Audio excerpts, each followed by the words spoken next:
மாணவ செல்வங்களே, 2ஆம் வகுப்பு மாணவர்கள் அனைவருக்கும் முதலில் எனது கனிவான வணக்கங்களை தெரிவித்துக் கொண்டு, இன்று நாம் அகநானூறு என்ற பாடலை காண இருக்கிறோம்.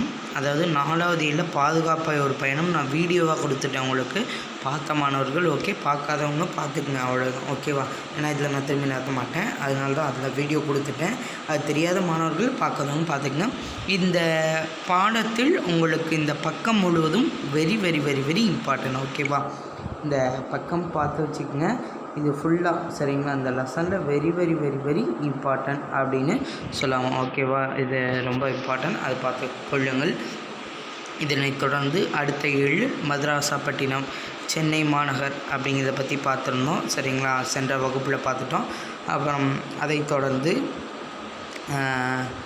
ராமலிங்க அடிகளார் அவர் இயற்றிய தெய்வமணி மாலை என்ற பாடலையும் கண்டுகொண்டோம். அதை தொடர்ந்து தேவாரம் சரிங்களா, அதை பார்த்துட்டோம். இப்பொழுது அகநானூறு சரிங்களா. இதை இயற்றியவர் அம்மூவனார் அப்படின்னு சொல்லலாம். அகநானூறு அப்படின்னு சொல்ல போனீங்கன்னா என்ன சார் அகநானூறு அப்படின்னு கேட்டிங்கன்னா, அகம் சார்ந்த சரிங்களா, அகம் சார்ந்த செய்திகளை பற்றி உணர்த்துவதாக அமைந்தது தான் அகநானூறு அப்படின்னு சொல்லலாம். என்ன சார், திரும்பியும் சொல்கிறேன், அகம் சார்ந்த செய்திகளை பற்றி பேசுவது தான் அகநானூறு என்று கூறலாம் மாணவர்களே. அத்தகைய சிறப்புடைய அகநானூறு என்ற பாடலை நாம் காண இருக்கிறோம். தயவு செய்து ஒழுங்காக சரிங்களா, ஒழுங்காக கவனிக்க வேண்டும். இது அகநானூறுலாம் புரிஞ்சாதான் நல்லா தெரிஞ்சுக்க முடியும். அதனால் இது உங்களுக்கு தலைவன் தலைவி சரிங்களா. தலைவன் தலைவியை பார்க்குறாரு, பார்த்து ரொம்ப அதாவது மயங்கிறாரு சரிங்களா. மயங்கிறாரு அப்படின்னா கீழே விழுந்துடுறாரு சார்லாம் கேட்கக்கூடாது. மயங்கிறாரு அப்படின்னா அவரது அந்த விழிகள் சரிங்களா, தலைவின் விழிகளை பார்த்து சரிங்களா, விழிகளை பார்த்து அப்படியே ரொம்ப துன்பப்படுறாருன்னா, துன்பப்படுற மாதிரி இந்த நூலில் சொல்லியிருப்பாங்க. துன்பப்படுறாருன்னா அப்படியே மயங்கிட்டார் என்பதை உணர்த்துவதாக இந்த பாடல் உங்களுக்கு அமைந்துள்ளது. முதலில் நூல்வழி பகுதியை கவனிங்கள். பாடல் வைப்பு முறையில் பாடல் எண்ணிற்கு ஏற்ப திணைகள் வரிசையாக வைத்து தொகுக்கப்பட்ட நூல் அகநானூறு சரிங்களா. அந்த பாடல் சரிங்களா, அந்த பாடல் வைப்பு முறையில் அந்தந்த பாடலுக்கு ஏற்ற மாதிரி அந்தந்த திணைக்கு ஏற்ற மாதிரி வரிசையாக சரிங்களா, வரிசையாக தொகுக்கப்பட்ட பாடல் அகநானூறு என்று கூறலாம். ஒரு மதிப்பெண் வினா. இது 8 தொகை நூல்களுள் ஒன்று, அதுவும் ஒரு மதிப்பெண் வினா. அகநானூறு டேஷ் தொகை நூல்களுள் ஒன்று சரிங்களா, இல்லை அகநானூறு டேஷ் நூல்களுள் ஒன்று ஓகே. இந்நூல் 3 பிரிவுகளை உடையது சரிங்களா. எத்தனை பிரிவுகள்? 3 பிரிவுகளை உடையது.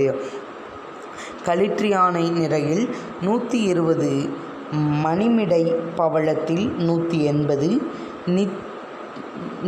நித்திலக்கோவையில் 100 என பாடல்கள் உள்ளன. அதாவது இதெல்லாம் சேர்த்து தான் உங்களுக்கு அகம் சார்ந்த 400 பாடல்களை கொண்டது அகநானூறு சரிங்களா. என்னென்ன களிற்றியானை இதில் களிற்றியானை இதில் 120 ஓகேவா. அப்புறம் மணிமிடை பவளத்தில் 180, அப்புறம் நித்திலக்கோவையில் 100, இதெல்லாம் சேர்த்து அகம் சார்ந்த இந்த விஷயங்கள்லாம் சேர்த்து 400, அதாவது 400 பாடல்களை கொண்டது அகநானூறு. அப்பாடல்கள் மட்டுமே பாடியவர்களுக்குள் ஒருவர் அம்மூவனார். அந்த பாடல்கள் எல்லாத்தையும் பாடியவர்கள் ஒன்று தான் நம்பாளியார் அம்மூவனார். நெய்தல் திணை பாடல்களை பாடுவதில் வல்லவர் யார்? டேஷ். நெய்தல் திணை பாடல்களை பாடுவதில் வல்லவர் டேஷ் கேட்கலாம், அம்மூவனார் சரிங்களா. இவரின் பாடல்கள் 8 தொகையில் நற்றிணை, குறுந்தொகை, அகநானூறு, ஐங்குறுநூறு ஆகியவற்றிலும் தொகுக்கப்பட்டுள்ளன. இவர் வேறு இதில் எழுதியிருக்காரு, நற்றிணை, குறுந்தொகை, அகநானூறு போன்ற இதுலேயும் எழுதியிருக்காரு சரிங்களா. இந்த பாடல் உங்களுக்கு அம்மூவனார் ஏற்றி நெய்தல் திணையை சார்ந்த பாடல் சரிங்களா. தெரிந்து தெளிவோம் அப்படிங்கிற பாக்ஸை பாருங்கள். உப்பங்களி அப்படின்னா கடலுக்கு அருகில் மணல் திட்டுகளில் சரிங்களா கடல் நீர் தேங்கி இருக்கும் பகுதிக்கு உப்பங்களி என பெயர் சரிங்களா. உப்பங்களிக்கு என்ன அப்படின்னா கடலுக்கு பக்கத்தில் சரிங்களா, கடலுக்கு பக்கத்தில் இருக்கிற அந்த திட்டு மாதிரி இருக்கும் சரிங்களா, அதில் இருக்கிற மணல் கடல் நீர் தேங்கி இருக்கும் அந்த பகுதிக்கு பேர் தான் உப்பங்களி அப்படின்னு சொல்லலாம். கடல் நீரை பாத்திகளில் சரிங்களா கடல் நீரை பாத்திகளில் தேக்கி வெயிலில் சரிங்களா ஆவியாக்கி உப்பு படிவத்திற்கு ஏற்ற வகையில் அமைக்கப்பட்ட இடத்தை உப்பளம் என்கிறோம். சரிங்களா, உப்பளம் என்கிறோம். கடைநீரை அதாவது வந்து கடல் நீரை தேக்கி வச்சு சரிங்களா வெயில் அதை வந்து ஆவியாகி அங்கே மழையை பெய்யுது. சரிங்களா, அந்த மாதிரி வெயில் ஆவியாக செய்வதற்கு உதவுவது தான் அப்படின்னு இந்த இடம் அப்படின்னு சொல்லலாம். சரிங்களா, இதை தொடர்ந்து என்ன சொல்கிறாங்க அப்படின்னா கவனிச்சே பாருங்க. சரிங்களா, அந்த கடலில் அந்த கடல் நீரை தேக்கி வைத்து சரிங்களா அந்த வெயிலில் அதை ஆவியாக்கி உப்பாக படி வைக்கிறதுக்கு இந்த இடம் வந்து கரெக்டாக இருக்கலாம். அது பேர் என்னென்னா உப்பளம் அப்படின்னு சொல்லலாம். நீங்கள் அப்பளத்துக்கு போயிடாதீங்க.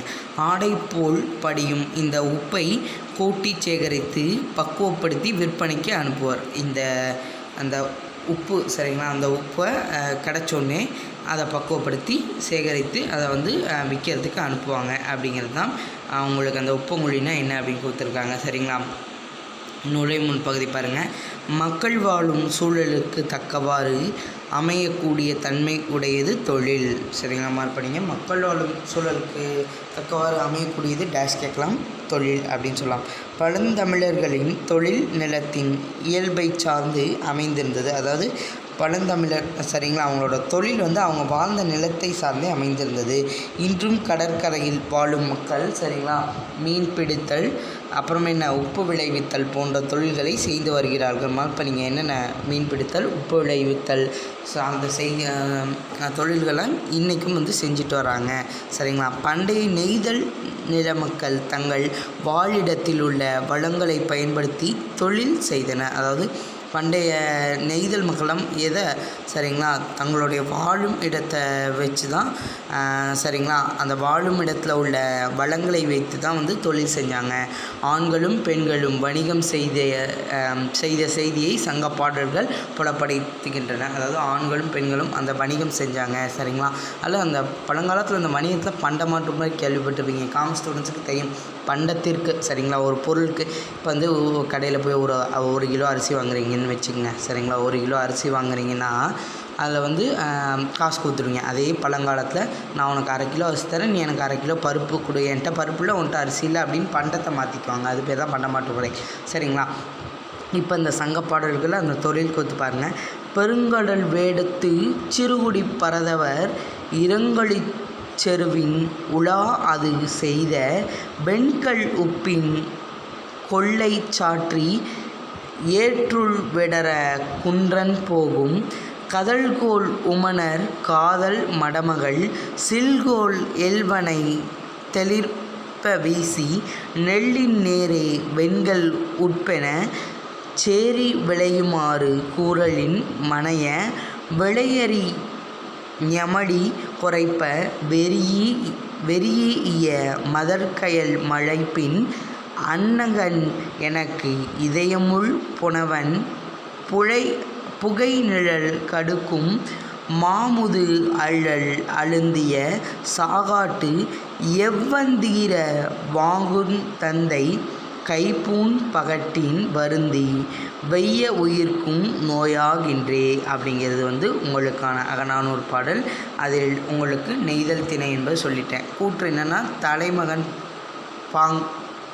பாங்கற்கு உரைத்து அப்படின்னு சொல்லலாம். சரிங்களா, சொல்லும் பொருளும் பாருங்கள். வேட்டம் அப்படின்னா மீன் பிடித்தல், களி அப்படின்னா உப்பங்கள்னா என்னன்னு சொல்லிட்டேன்.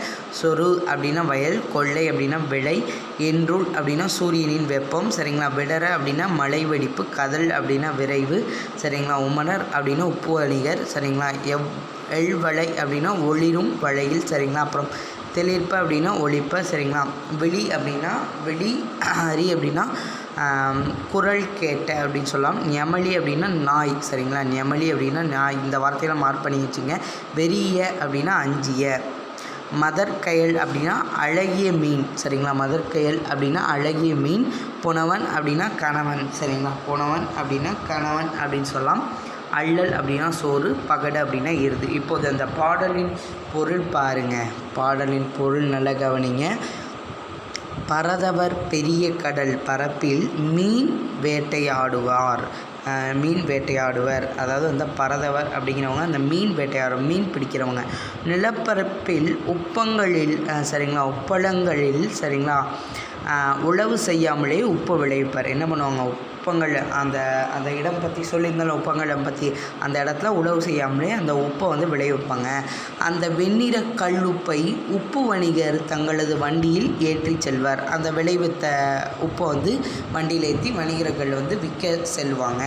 வண்டியில் பூட்டிய எருதுகளை விரட்ட கையில் தாழ்கோல் வைத்திருப்பார். அதாவது அந்த வண்டியில் எருதுகள் அந்த காலத்தில் மாட்டு வண்டி, இப்போல்லாம் வந்து நீங்கள் நினைக்கிற மாதிரி அவங்க என்ன சார் அம்பாசிடர் காரை வச்சு வணிகம் செய்ய போகிறோன்னா இல்லை, மாட்டு வண்டியில் செய்ய போவாங்க. இப்போ அந்த மாடை அடித்து ஓட்டுன்னு சொல்லுவோம்ல, அந்த மாதிரி அடித்து ஓட்டுறதுக்கு அவங்க என்ன எடுத்துக்குவாங்க அப்படின்னா வந்து என்ன எடுத்துக்குவாங்க அப்படின்னா வந்து சின்ன குச்சி மாதிரி எடுத்துப்பாங்க. கோடை காலத்தின் வெப்பத்தால் பிளவுபட்ட பாறை குன்றை கடந்து தொலைவில் உள்ள ஊர்களில் விற்பனை செய்வார். அந்த கோடை காலம், அப்போ வந்து கோடை காலம் சரிங்களா, அந்த வெப்பத்தால் பாறை குண்டு நிறைய இடத்த தாண்டி போய் ஊர்களில் வந்து விற்பனை செய்வாங்க அந்த வணிகர்கள் சரிங்களா. அத்தகைய உமணர் ஒருவரின் மகள் அழகும் இளமையும் வாய்ந்தவர். அந்த மாதிரி உப்பு வைக்க போகிறவங்கள அவங்களோட உப்பு வைக்கிறவரோட ஒருத்தரோட மகள் வந்து இளமையும் அழகும் வாய்ந்தவள். அவள் தன் கைகளில் அணிந்திருந்த அழகிய வளையல்கள் ஒலிக்க தெருவில் கைகள் வீசி நடந்து சென்றாள். அந்த உப்பு வைக்கிறதுக்காண்டி அவங்க அப்பாவோட தெருவில் வந்து கையாட்டிட்டு அந்த வளையல் சத்தம் கேட்க அந்த அழகான பெண்ணு வர்றாங்க.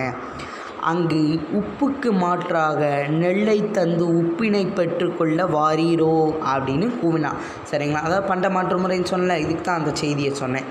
அதாவது உப்பு சரிங்களா, உப்புக்கு மாற்றாக உப்பை வாங்கிட்டு நெல்லை தர யாராவது வரீங்களா அப்படின்னு கத்துறாங்க சரிங்களா. நாங்கள் யாரும் வரல அப்படின்னு நீங்கள் யாரும் சொல்ல வேணாம், அது அவங்களுக்கே தெரியும் சரிங்களா. அவள் கூவதை கேட்டு வீட்டில் உள்ள நாய் இது வேற்று குரல் என்று குறைத்தது. அதாவது வேற ஒருத்தவங்க வந்தால் நாய் எல்லாம் குறைக்க பார்த்துருக்கீங்களா, அந்த மாதிரி யாரோ ஒருத்தங்க கத்துறாங்க அப்படின்ட்டு நாய் குறைக்குது அந்த பெண்ணை பார்த்து. அதனை எதிர்பாராத அப்பெண்ணின் கண்கள் இரண்டும் அச்சத்தால் மீன்கள் தம்முள் போர் செய்வது போல மறந்தன. அதாவது அந்த பொண்ணு பயப்படுது, நாய் கத்தும்போது அப்படியே அதோட கண்ணெல்லாம் அப்படியே ஒரு மாதிரி பார்த்துருக்கீங்களா, அப்படியே இங்கிட்டு அங்கிட்டு ஓடுது மீன்கள் மாதிரி சல்லுன்னு சரிங்களா. மருண்ட அப்பெண்ணின் கண்கள் நான் அங்கு கண்டேன். அந்த பெண்ணின் கண்களை நான் அங்கு கண்டேன் அப்படின்னு யார் நம்மளோட தலைவன் சொல்கிறாரு.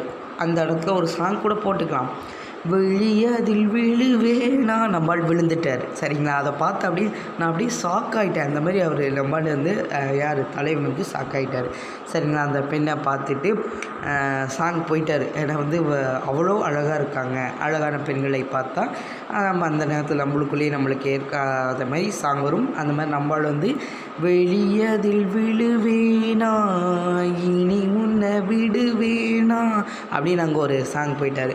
ஆனால் அவர் விட்டு தான் ஆகணும், இல்லைன்னா அவங்க அப்பா இவரை கன்னத்தை விட்டுருவார் சரிங்களா. புதிதாக திணைப்புணம் அமைக்கும் கணவர் பழைய புணத்தை தீயிட்டு எரிப்பார். அதாவது வந்து இந்த விஷயம் வந்து கேள்விப்பட்டிருப்பீங்க சரிங்களா.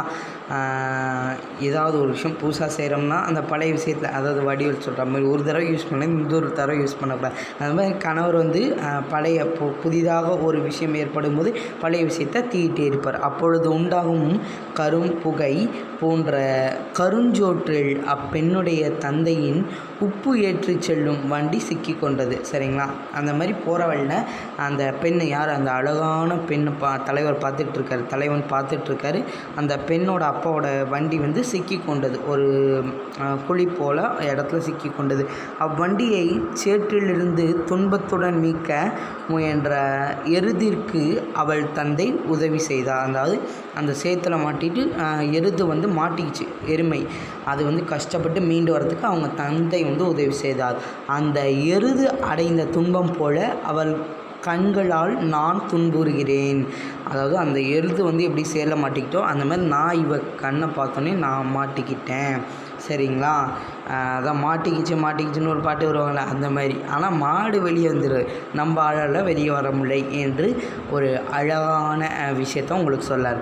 உள்ளுரை: வண்டியை இழுக்கும் எருதுகளின் துன்பத்தை தந்தை போக்கியது போல தலைவியை கண்டதனால் எனக்கேற்பட்ட துன்பத்தை நீ போக்குவதற்கு உரியவன் என்று தலைவன் பாங்கனிடம் உள்ளுறுத்த கூறினான்.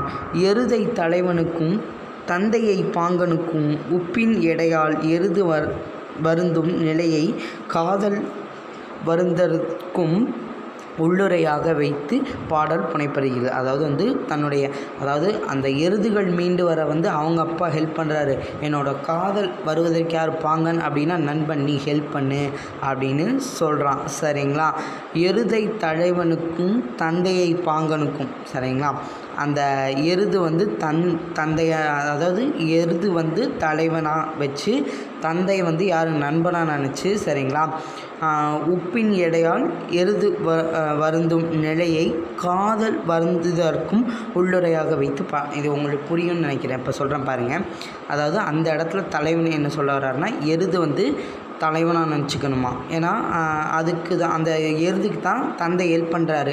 அவர் அந்த இடத்துல நண்பனாக தன்னுடைய பாங்கனாக நினச்சிக்கணுமா. அந்த எருது என்னது எருதுக்கு அந்த அவங்க அப்பா ஹெல்ப் பண்ணுறாரு. அந்த மாதிரி அந்த எருது தலைவனாக தன்னை நினச்சிக்கிறாரு. அவங்க அப்பா பாங்கனா சரிங்களா. அந்த உப்பு எடை இருக்குல்ல சரிங்களா. அதனால அந்த காலை ரொம்ப சோகமாக இருக்குது, அதை இழுக்க முடியாமல். அந்த மாதிரி இந்த காதல்னால் தலைவன் சோகமாக இருக்கார் அப்படிங்கிறத உணர்த்துவதாக இந்த பாடல் புனையப்பட்டுள்ளது அப்படின்னு சொல்லியிருக்காங்க. இலக்கண குறிப்பு பாருங்கள். பெருங்கடல் பண்பு தொகை. உலா அது அப்படின்னா செய்யுளிசை அழப்படை. உலா அது அப்படின்னா செய்யுளிசை அழப்படை. வெறிய அப்படின்னா சொல்லிசை அழப்படை. வெறிய அப்படின்னா சொல்லிசை அழப்படை சரிங்களா. உறுப்பிலக்கணம் பாருங்கள். செய்த அப்படின்னா செய் கூட்டல் இத்து கூட்டலை. இத்து கூட்டல்னா தேவை இத்து கூட்டலை அப்படின்னு சொல்லணும். செய் அப்படின்னா பகுதி. இத் என்னது இறந்த கால இடைநிலை. இத்து இறந்த கால இடைநிலை. பெயரச்ச விகுதி. ஓகேவா. செய் பகுதி. இத்து இறந்த கால இடைநிலை. ஏன்னா பிரிப்பிலேருந்து வந்தால் நம்மளுக்கே தெரியும். பெயரச்ச விகுதி சரிங்களா. இந்த பகுபதம் உறுப்பிலக்கணம் எல்லாம் பார்க்கலைன்னா இப்போ இதழாளர் பாரதி அப்படின்னு நான் ஒரு வீடியோ போட்டிருப்பேன். அது பின்னாடி பகுபத உறுப்பிலக்கணம் சொல்லியிருக்கேன். ஓகே. ஒரு எக்ஸாம்பிள் 5 நிமிஷம். அதை பார்த்துக்குங்க. சாற்று அப்படின்னா சாற்று கூட்டல் ஈ. சாற்று பகுதி, ஈ வினைச்சகுதி. 2 அதில் கண்டிப்பாக வர வேண்டியது என்ன, பகுதி விகுதி அப்படின்னு சொல்லலாம். புணர்ச்சி அப்படின்னா பெருங்கடல், பெருமை கூட்டல் கடல் அப்படின்னு சொல்லலாம். அதில் மை வந்துச்சுனாலே ஈறுபோதல் விதி மை கெட்டும். ஈறுபோதல் விதிப்படி பெருக்கூட்டல் கடல் ஆயிரும். அப்புறம் எங்கே சார் இங்கே வந்துச்சு, இனமிகள் சரிங்களா. இனமிகள் அப்படிங்கிற விதிப்படி காவோட இனம் சரிங்களா. இங்கு அந்த காவோட இனங்களில் எது அந்த ஆப்டான இதை போட்டு இனத்தை போட்டு இனமிகள் என்ற விதிப்படி பெருங்கடல் என்றானது அப்படின்னு சொல்கிறாங்க. தெரியுமா அப்படிங்கிற பாக்ஸ் பார்த்துக்குங்க சரிங்களா. அப்புறம் எக்ஸாமுக்கு தெரியாது அப்படின்னு சொன்னீங்கன்னா போக வேண்டியதான். பழங்காலத்தில் தமிழ்நாட்டில் சந்தைக்குரிய உற்பத்தி பொருளாக உப்பு விளங்கியது. மார்க் பண்ணிங்க சரிங்களா. உப்பு விளங்கியது பண்டைய காலத்தில் சந்தைக்குரிய உற்பத்தி பொருளாக விளங்கியது டேஷ் கேட்கலாம். உப்பு விளையும் களத்திற்கு அறம் மார்க் பண்ணிங்க என்று பெயர். உப்பு விளையிற அந்த களத்திற்கு அறம் என்று பெயர் சரிங்களா. இது ஃபுல்லாக இந்த பாக்ஸில் ஃபுல்லாக உங்களுக்கு ஒரு மதிப்பெண் வினாவில் கண்டிப்பாக கேட்கப்படலாம் சரிங்களா. அந்த உப்பு விளைவிக்கிற பகுதிக்கு அறம்னு சொல்லலாம். பிற நிலங்களில் கிடைக்கும் பொருள்களை உமணர்கள் உப்பிற்கு பண்டமாற்றாக பெற்றனர். அதாவது பிற நிலங்களில் கிடைக்கும் சரிங்களா பொருட்களை வச்சு அந்த உப்பை சரிங்களா, அந்த உப்பை உமணர்கள் எடுத்துகிட்டு போய் பிற நிலங்களில் கிடைக்கிற பொருளை பண்டமாற்று முறை செய்து மாற்றிக்கிட்டாங்க அப்படிங்கிற செய்தியினை உணர்த்துவது இந்த அந்த பொட்டி. அதாவது தெரியுமா அப்படிங்கிற பொட்டி. நல்லா பார்த்துக்குங்க. அகநானூறு புரிஞ்சிச்சா? ஓகேவா. அகநானூறு புரிஞ்சிருக்கும் அப்படின்னு நினைக்கிறேன். ஓகேவா. புரிஞ்சிருக்கும் சரிங்களா. அதாவது தலைவன் சரிங்களா. தலைவன் அந்த நாய் குறைக்கிறத பார்த்து பார்த்தோன்னே அந்த அழகான பெண்ணோட கண்ணு பார்த்துட்டா. அந்த கண்ணை பார்த்தோன்னே ரொம்ப அப்படியே மெல்ட் ஆகிட்டான் சரிங்களா. அவங்க தந்தை சரிங்களா. அந்த தந்தை எருது மாடு மாட்டிக்கிச்சு, அதை ஹெல்ப் பண்ணுறாரு, இழுத்து ஹெல்ப் பண்ணுறாரு. அந்த மாதிரி என்னோடய காதலுக்கு சரிங்களா அந்த மாடு தான் நான், அந்த தந்தை என்னோடய நண்பன். அவர் அந்த தந்தை எப்படி எருதை காப்பாற்றுறாரோ அந்த மாதிரி என்னோடய காதலுக்கும் நல்லா உதவி செய்யணும் அடி செருப்பத்தை அப்பாட்டியே வாடா வந்து கேட்குற அதை சொல்லுவாள்ல அந்த தர்பார் படத்தில், உங்கள் நம்பர் இருக்கா டேய் அப்பன்ட்டே வாடா கேட்குற அந்த மாதிரி சரிங்களா. அந்த மாதிரி தன் காதலில் மாட்டிக்கொண்ட விஷயத்தை கூறுவதாக இந்த அகநானூறு பாடல்களை கொண்டது. அகம் சார்ந்த சரிங்களா திணைகளை உடைய பாடல் அகநானூறு சொல்லலாம். அகம் சார்ந்த ஒவ்வொரு திணைக்கு 400 பாடல்களை கொண்டது அகநானூறு அப்படின்னு சொல்லலாம். களிற்றி யானை திரும்பி சொல்கிறேன். களிற்றி யானை நிறையில் 120 பாடல், மணிமிடை பவளத்தில் 180, நித்தில கோவையில் 100 ஆகியவை சேர்ந்து சரிங்களா 400 பாடல்களை கொண்டது அகநானூறு. மாணவர்களே, இதைத் தொடர்ந்து அடுத்த ஏழில் கவிதை பிழையில் கவிதைகள் என்ற நகுலன் இயற்றியதை காண இருக்கிறோம் சரிங்களா. கவிதை பிழையிலே நம்மால் கவிதை கொடுத்துருக்கார். நம் பாடப்பகுதியில் உள்ள கவிதைகள் நகுலன் கவிதைகள் என்னும் தொகுப்பிலிருந்து எடுத்தாளப்பட்டுள்ளன. மார்பணிங்க, நகுலன் கவிதைகள் அப்படிங்கிறதுலேருந்து எடுத்தாளப்பட்டுள்ளன. கவிஞர் நகுலன் டி.கே. துரைசாமி, அவரோட ஏற்பெயர்ந்த டி.கே. துரைசாமி கும்பகோணத்தில் பிறந்தவர். கேரளா மாநிலம் திருவனந்தபுரத்தில் வாழ்ந்தவர். கும்பகோணத்தில் பிறந்து திருவனந்தபுரத்தில் வாழ்ந்திருக்காரு. இப்போ எங்கே செத்தாரெலாம் கேட்டக்கூடாது. அண்ணாமலை பல்கலைக்கழகத்தில் தமிழிலும் சரிங்களா என்னென்ன தமிழிலும் ஆங்கிலத்திலும் முதுகலை பட்டம் பெற்றவர் சரிங்களா. முதுகலை பட்டம் பெற்றவர் யாருன்னு கேட்கலாம் சரிங்களா. நம்மளோட டி.கே. துரைசாமி என்று அழைக்கக்கூடிய நகுலன் அப்படின்னு சொல்லலாம். தமிழின் அனைத்து சரிங்களா சிற்றுதழ்களிலும் எழுதி வந்தவர். என்ன எழுதிட்டு வந்தார்? ஏபிசிடி அப்படிலாம் கேட்கக்கூடாது.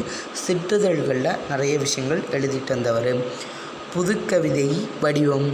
புதுக்கவிதை வடிவம் தமிழ் மொழியியல் தடம் பதித்து கொண்டிருந்த காலகட்டத்தில் புதுக்கவிதை மூலம் வாழ்வியலுக்கு தேவையான கருத்துக்களை நறுக்கென்று கூறியுள்ளார்னா எப்படி சார் நறுக்குன்னு கூறியிருக்காரு அப்படின்னா, அதாவது புதுக்கவிதை மூலமாக சரிங்களா நம்மளுக்கு வாழ்க்கைக்கு தேவையான அந்தந்த காலகட்டத்துக்கு தேவையான விஷயங்களை கூர்ந்தவர் நம்மளோட நகுலன் என்கிற டி.கே. துரைசாமி.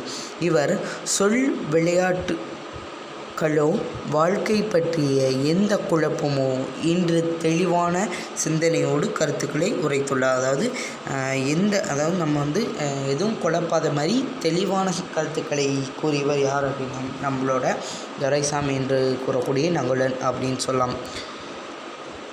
இதைத் தொடர்ந்து கவனிங்க, இவருடைய கவிதைகள் கவனிங்க.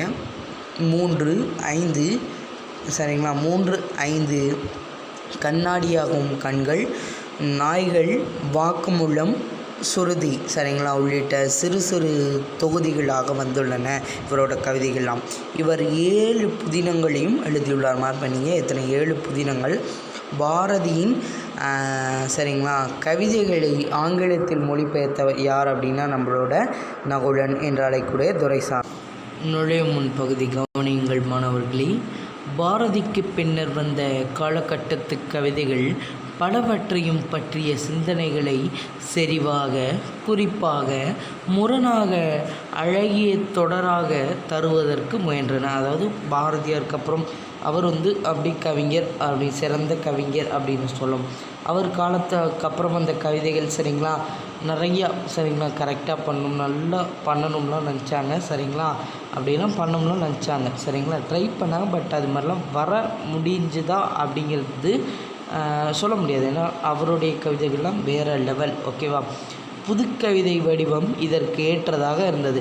அந்த மாதிரி பாரதி என்ன பண்ணுறாங்க, பாரதி பண்ண காலம் மாதிரியே கவிதைகள்லாம் சிறப்பாக பண்ணுவதற்கு இந்த புதுக்கவிதைகள் ஏற்றமாக இருந்தது சரிங்களா. இப்பையும் இருக்கிறது அப்படிங்கிறாங்க. புதுக்கவிதை புதிய வடிவம் கொண்ட கவிதை என்று பொருள் சரிங்களா. புதுக்கவிதைக்கு டேஷ் என்று பொருள் 1 மார்க்கு. புதுக்கவிதைக்கு புதிய வடிவம் என்பது பொருள் சரிங்களா.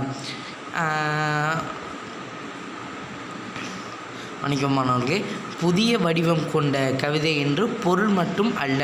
அதாவது புதுக்கவிதைன்னா அதுவும் ஒரு என்னது புதுக்கவிதை அப்படின்னா புதிய வடிவம் கொண்டது அப்படிங்கிறதும் பொருள் தான். பட் அது மட்டும் பொருள் இல்லை. புதிய சிந்தனைகளையும் புதிய கருத்துக்களையும் புதுமையாக சொல்வதையும் குறிப்பது புதுக்கவிதை என்று சொல்லலாம். புதிய கருத்துக்கள் நிறைய புதிய விஷயங்களை பற்றி சொல்கிறது புதுக்கவிதை அப்படின்னு சொல்லலாம்.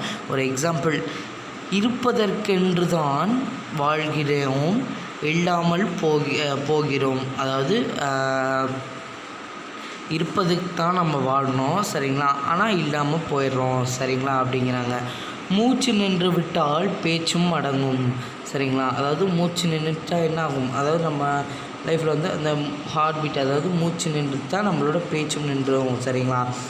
அவர் பல உண்மைகளை சொல்கிறார் ஒரு உண்மையை சொல்லாமல் இருப்பதற்கு. அதாவது நிறைய பேர் என்ன பண்ணுறாங்க, ஒரு உண்மையை சொல்லாமல் இருக்கிறதுக்கு பல உண்மை, ஒரு உண்மையை சொல்கிறதுக்கு பதிலாக அதை சுற்றி வளைச்சி சொல்கிற மாதிரி பல உண்மையை சொல்கிறாங்க. ஆர்ப்பரிக்கும் கடல் அதன் அடித்தளம் மௌனம், மகா மௌனம் சரிங்களா. அதாவது இந்த கடல் வந்து கடலோட சரிங்களா, கவனிங்க மன்னிச்சிருங்க மாணவர்களே, அந்த ஆர்ப்பரிக்கும் கடலுக்கோட அடித்தளம் மௌனம் அப்படின்னு சொல்லலாம். அலைகளை சொல்லி பிரயோஜனமில்லை கடல் இருக்கிற வரை. அதாவது அலையை நம்ம குறை சொல்ல முடியாது, அதாவது கடல் இருக்கிற வரைக்கும் அலையை நம்ம சொல்லி பிரயோஜனம் இல்லை. உள் நின்று சலிக்கும் காற்று உள்ளவரை, அதாவது அந்த காற்று உள்ளவரை சரிங்களா, அந்த அலைகளை பற்றி தான் நம்ம வந்து சொல்ல முடியும், அந்த கடலை பற்றி எதுவும் சொல்ல முடியாது அப்படிங்கிற மாதிரி உங்களுக்கு ஒரு சின்ன கவிதை மாதிரி சொல்லியிருக்காங்க. இதில் ஒன்றும் பெரிய வந்து விஷயம் இல்லை சரிங்களா. கவிதைகள் அப்படிங்கிற தொகுப்பில் கவிதை பிழை கொடுத்துருக்காங்க சரிங்களா. இதை தொடர்ந்து நம்ம வந்து எதுவும் பார்க்க வேணாம் சரிங்களா, கவலைப்படாதீங்க. அடுத்த கிளாஸில் நம்ம ஒன்றா பார்ப்போம் சரிங்களா. நம்ம ஓரளவு 6வது இயல் வந்துட்டோம். ஓரளவு உங்களுக்கு புரிஞ்சிருக்கும்னு நினைக்கிறேன், நம்புகிறேன். ஓகேவா, நல்லா படிச்சுட்டே வந்துடுங்க. வேறு ஏதாவது டவுட்னா கேளுங்க. இதில் வந்து உங்களுக்கு இலக்கணம் தான் வேறு ஒருத்தங்க எடுப்பாங்கன்னு சொன்னாங்க, என்னென்னு தெரில. இந்த தலைக்குளம் அப்படிங்கிற இது சொல்கிறேன் சரிங்களா. அந்த கதை வந்து நான் தனியாக சொல்லிடுறேன், அது நான் அப்புறம் சொல்கிறேன். அடுத்தது நம்ம 7வது இயலில் அந்த உரைநடை தான் பார்க்கணும். ஓகேவா, உரைநடை தான் பார்க்கணும். நல்லா பார்த்துட்டே வந்துடுங்க. ஓகேவா, வேறு ஏதாவது டவுட் அப்படின்னா வந்து பார்த்துக்குங்க. இந்த மதராசப்பட்டினம் நல்லா பார்த்துக்குங்க. ஓகேவா மாணவர்களே, அதனால் இதெல்லாம் வந்து ரொம்ப முக்கியமானது. அதனால் இந்த மதராசப்பட்டினம் நல்லா பார்த்துக்குங்க சரிங்களா. அடுத்த கிளாஸில் உரைநடை பகுதி திரைமொழி அப்படிங்கிறது பார்ப்போம். ஓகேவா, நல்லா படிச்சுட்டு வாங்க. வேறு ஏதாவது டவுட்டுன்னா தயவு செய்து ஃபோன் பண்ணியோ மெசேஜ் பண்ணியோ கேட்டுங்க. என் நம்பர் இருக்கும், இல்லைன்னா வந்து அந்த கோஆர்டினேட்டர்ஸ்ட்டை வாங்கிக்கோங்க. ஓகேவா, அந்த 1வது இயல் 2வது இயல்லாம் வந்து முடிச்சுட்டே வந்தோம்.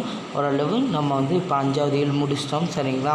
ரொம்ப மகிழ்ச்சி மாணவர்கள். அந்த 5 இயலையும் நல்லா தரோவாக படித்து நல்ல மதிப்பெண்கள் பெற எனது வாழ்த்துக்கள் மாணவர்களே. பள்ளி திறந்தாலும் நன்றாக படியுங்கள், வாழ்வில் வெற்றி பெற எனது வாழ்த்துக்கள்.